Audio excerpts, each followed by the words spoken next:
আজ আমরা এমন এক সময় দাঁড়িয়েছি যেখানে প্রতিদিন বাস্তবতাকে বদলে দিচ্ছে প্রযুক্তি। আর এই প্রযুক্তির কেন্দ্রবিন্দু হচ্ছে আর্টিফিশিয়াল ইন্টেলিজেন্স, যা কৃত্রিম বুদ্ধিমত্তা। প্রশ্ন হচ্ছে, এআই কি আমাদের ভবিষ্যৎকে উজ্জ্বল করছে, না আমাদেরকে হুমকির মুখে ঠেলে দিচ্ছে? এই প্রশ্নের উত্তর খুঁজতে আজকে আমরা আলোচনা করব এআই এর ঝুঁকি, উপকারিতা এবং ভবিষ্যতের পথ। এআই কি এবং এটা কিভাবে কাজ করে? এআই এমন একটি প্রযুক্তি যেখানে মেশিন শেখে, বুঝে, এমনকি সিদ্ধান্তও নিতে পারে।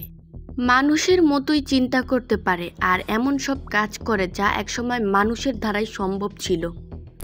এআই এখন গান তৈরি করছে, ভিডিও লেখছে, ছবি আঁকছে, এমনকি মানুষের কণ্ঠ নকল করেও কথা বলতে পারে।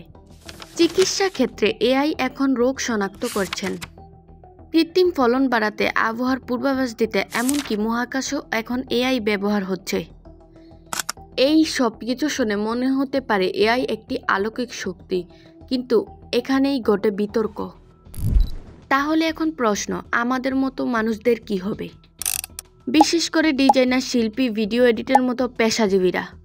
কারণ যেসব কাজ আগে মানুষ চিন্তা, শ্রম এবং সময় দিয়ে করত, সেসব কাজ এখন এআই করছে মাত্র কয়েক সেকেন্ডে। এমনকি যেসব কাজ সৃজনশীল বলে মনে করা হতো, সেখানেও এখন এআই এর উপস্থিতি। তাহলে এখন প্রশ্ন, আমাদের মতো মানুষরা কি করবে? কাজ হারানোর ভয়, এটা কি আসলেই বাস্তব কিনা? বিশেষজ্ঞরা বলছেন, হ্যাঁ, কিছু কিছু ক্ষেত্রে এআই আমাদের বিকল্প হয়ে দাঁড়াবে। গ্রাফিক ডিজাইন, কাস্টমার সার্ভিস এবং সাধারণ রিপোর্ট লেখা, এই কাজগুলো এআই দ্রুত করতে পারে, ফলে সাধারণ মানুষ ওই দিকেই ঝুঁকে পড়ছে। সত্যি কথা বলতে এআই ভালোও না, আবার খারাপও না। যদি কেউ এআই ব্যবহার করে মিথ্যা তথ্য তৈরি করে ব্ল্যাকমেল করে, তাহলে সেটা হবে সমাজের জন্য হুমকি। আর যদি কেউ এআই ব্যবহার করে ক্যান্সারের মতো রোগ নির্ণয় করতে পারে, কৃষি ফলন বাড়াতে পারে, দুর্যোগের আগমনের জন্য বার্তা দিতে পারে, তাহলে সেটা হবে মানবজাতির জন্য সবচেয়ে বড় সহায়ক। এআই এমন একটি প্রযুক্তি যেটা আমাদের শত্রু হতে পারে যদি আমরা নিয়ন্ত্রণ হারাই। তাহলে এখন করণীয় কি? এআই বন্ধ করা সম্ভব না, কারণ এআই এখন সভ্যতার একটি গুরুত্বপূর্ণ অংশ।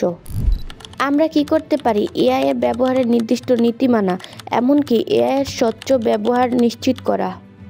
প্রযুক্তি কখনো একা বিপদ নয়, বিপদ তখন যখন আমরা না বুঝে ব্যবহার করি।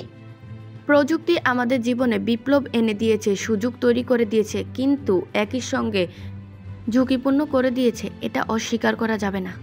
আমরা যদি এআইকে বুঝে দায়িত্ব নিয়ে ব্যবহার করি, তাহলে এটা আমাদের ভবিষ্যতে সবচেয়ে বড় শক্তি হয়ে দাঁড়াবে।